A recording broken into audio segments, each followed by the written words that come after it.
The Nintendo 64 is a legendary video game console that shaped many people's childhoods. But did you know that it was considered a huge failure? The NES was, for 20 years, one of Nintendo's most successful consoles. Their popularity in the West was basically cemented by its release. However, with every different console that Nintendo released, they would sell less and less, and the Nintendo 64 sold the least out of all the consoles, leading into the dawn of the millennium. But in the midst of this downfall, Nintendo had an aggressive opponent that was trying to destroy their company. Hey, plumber boy, mustache man, your worst nightmare has arrived. This is an ad from Sony. In order to get people to buy their consoles, Sony was coming after Nintendo. And Sony had already taken down Sega, which used to be a titan of the 90s. The Sega Dreamcast just wasn't enough to compete against Sony's product, the legendary PlayStation.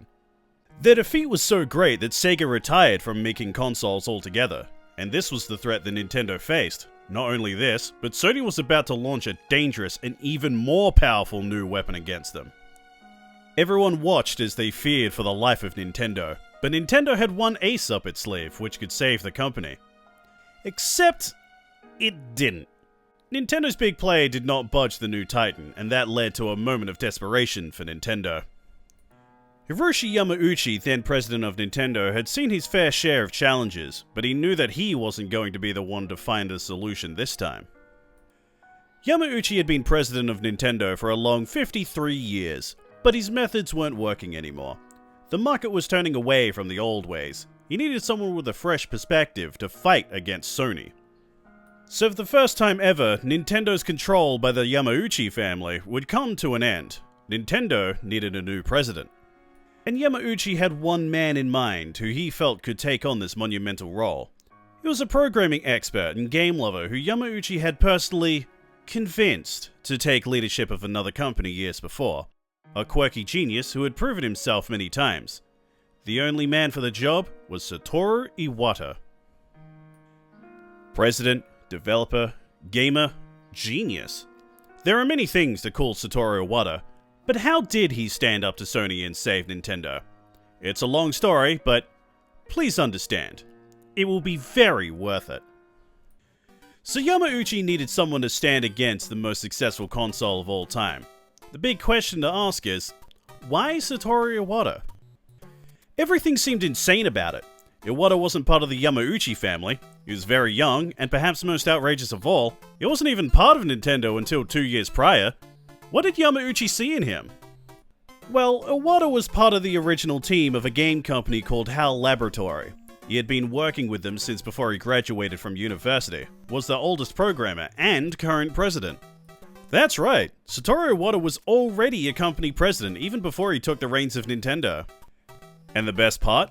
It was Hiroshi Yamauchi himself who made him president of Hal Laboratory. Here's the thing.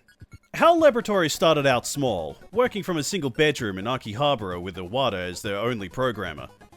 They developed quality software like the PCG, which let computers show video game graphics even if they didn't have graphic display settings. Very impressive stuff.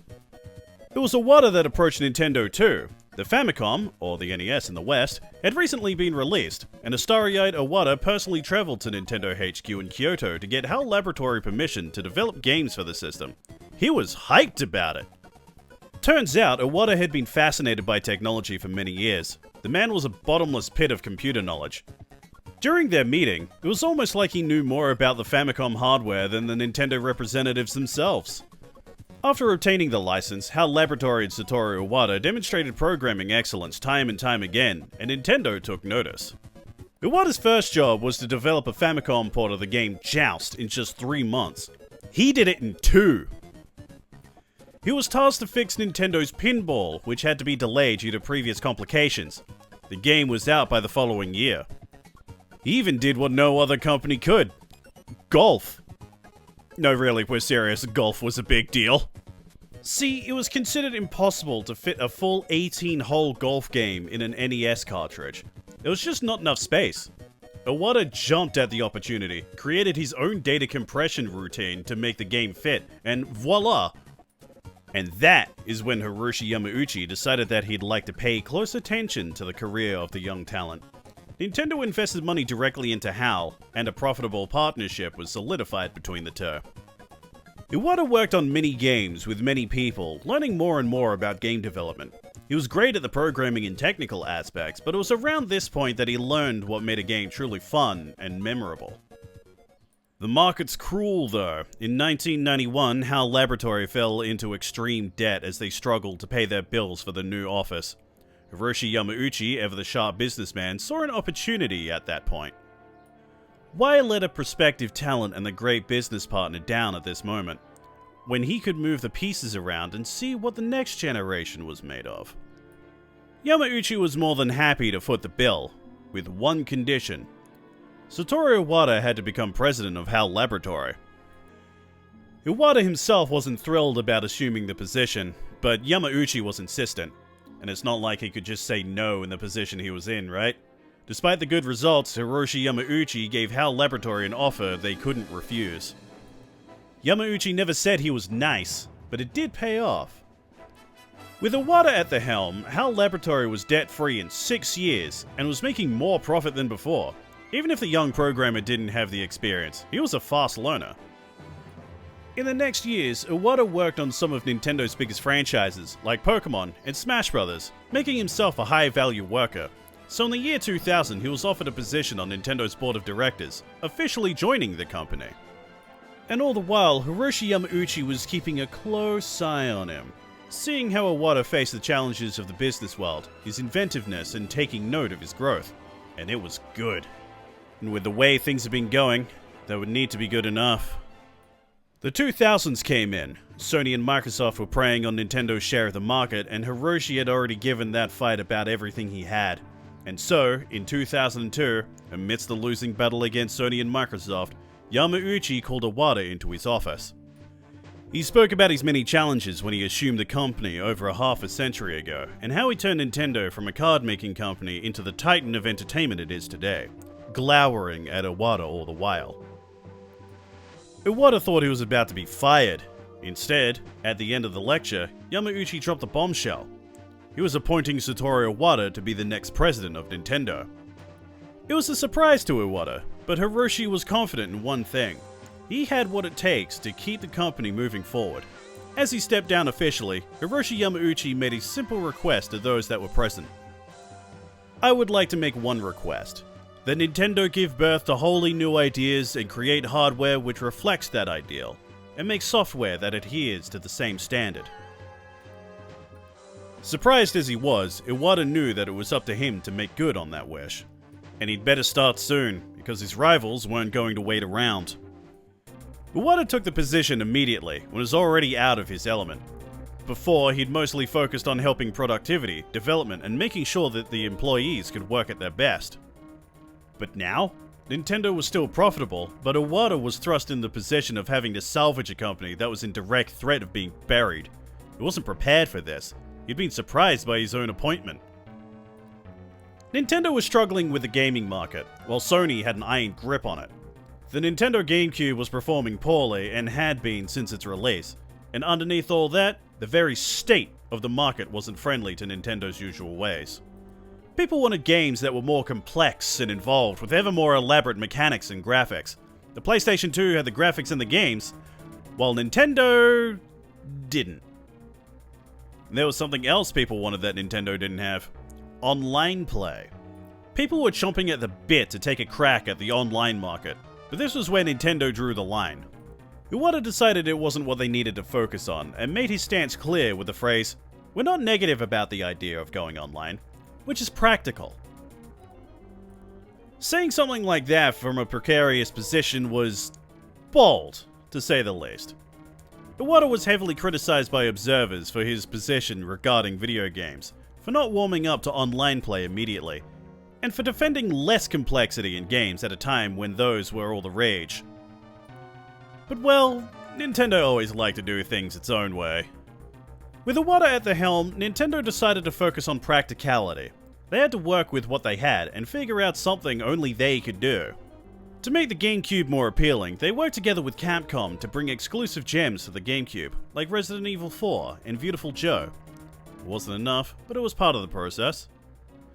And from within the company, Iwata's tenure was very different. Hiroshi Yamauchi had been... how do I put this? A grouchy old man. He didn't have a lot of direct contact with his employees and had a tight grip on the company, giving it a stuffy atmosphere. But Iwata was the metaphorical breath of fresh air. He was much more personable and sought direct contact with his employees often, hearing them out and giving them space to work on their own ideas. He even started a program for employees that had nothing to do with game development to submit game ideas. And that was all well and good, but at the end of the day, Nintendo was still lagging behind. The company might have become less stuffy from within, but it was still being smothered from the outside, and throughout 2002 and 2003, things didn't change very much. Sony was the definitive winner of the generation, but that was fine, because Nintendo was preparing something new. The biggest problem was that everyone had lost sight of the trees for the forest, or in this case, the games for the consoles. Everyone was obsessed with better graphics, more complex environments, realistic expressions, and so on. It was all about console power. But what about the games? Nintendo wasn't in its element trying to win the rat race of console power. The Nintendo 64 had been infamously cumbersome and complex to develop for, and the GameCube had already lost the console power battle. So Nintendo took a step back, took a deep breath, and went back to basics. Almost immediately after Iwata had taken on the role of president, an interesting new idea had been pitched for a new console. It was complicated on paper, but the old president encouraged them to give it a shot. It was time to innovate, to stop playing on the terms of the competition. Iwata was after real innovation, real mass appeal, not catering to just the dedicated gamers, but appealing to everyone who enjoyed gaming. They were after something fresh, something new, unique, novel. And all that came in the form of 2 screens. In 2004, Nintendo released the Nintendo DS to the world. Sony had released the PSP the same year, so one might think that they were direct competitors, but the philosophy behind the 2 handhelds was very different.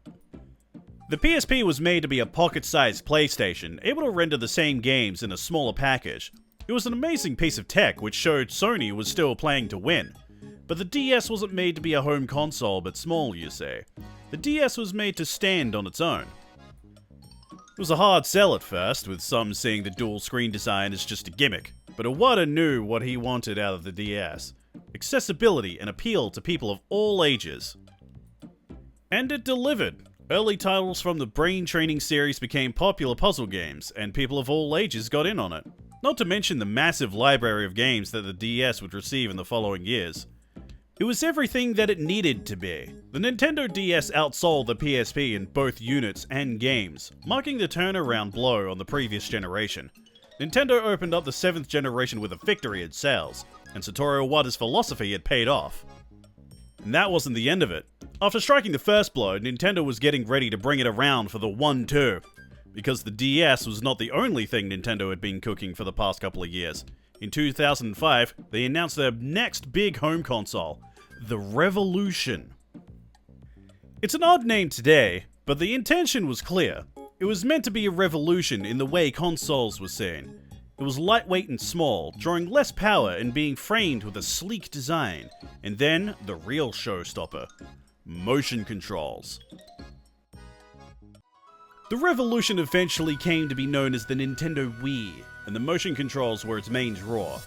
Iwata and the team made the Wii with a simple goal in mind, to be accessible to all sorts of people, and to attract everyone who wanted to play video games. They didn't even call the Wii Remote a controller, to make it seem all the more accessible. You know what? It worked! They did it! The Wii was bundled up with Wii Sports on release, and man was it a success. The GameCube's failure was behind them. Nintendo came back with a vengeance. The Wii had more units sold than the PlayStation 3 and the Xbox 360 by a wide margin, and the Nintendo DS stayed king of handheld consoles. For the first time since the days of the NES, Nintendo wasn't lagging behind itself and losing customers with every release. The gradual 15-year-long decline had stopped, all because of Satoru Iwata's vision. Gaming is for everyone. Under Iwata's direction, Nintendo revived from certain doom better than ever. But one victory was never going to be the end of it, so the question now was, what's next? Nintendo didn't have a lot of time to rest on its laurels, as the next projects would be, a mixed bag.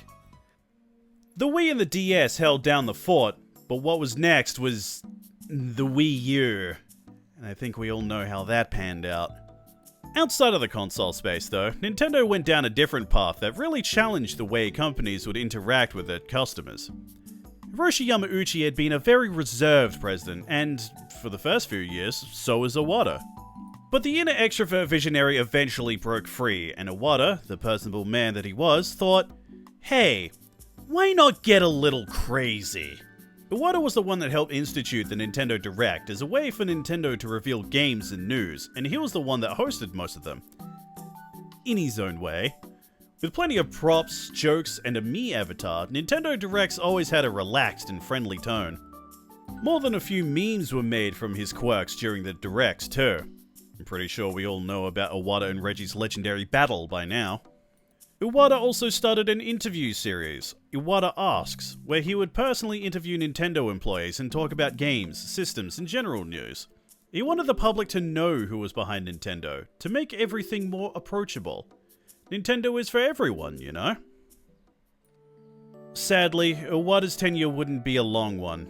He passed away at a fairly young age in 2015 after health complications, and people from all over the world mourned. Despite the tragedy, Iwata's legacy endured.